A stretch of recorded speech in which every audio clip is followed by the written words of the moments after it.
মুখ্যমন্ত্ৰী জীৱন প্ৰেৰণা এটা নতুন স্কিম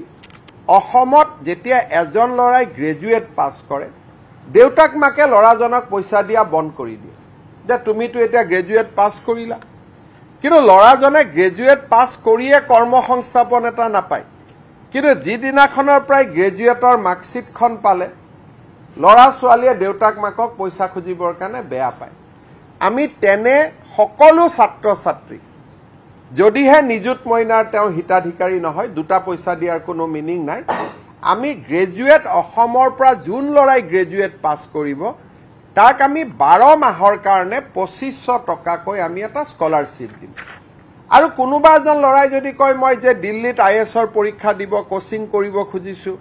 বুলে মই কৰবাত মেনেজমেন্টৰ পৰীক্ষা দিব যাব খুজিছো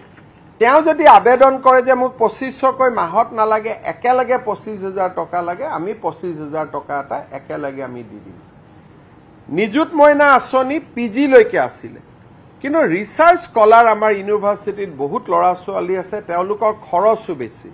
এইবাৰ আমি ৰিসাৰ্চ স্কলাৰ সকলকো 25000 টকা কৈ দিয়াৰ বাবে আমি সিদ্ধান্ত গ্ৰহণ কৰিছো দিব্যাংগ হলে তেওঁলোকে 50000 টকা পাব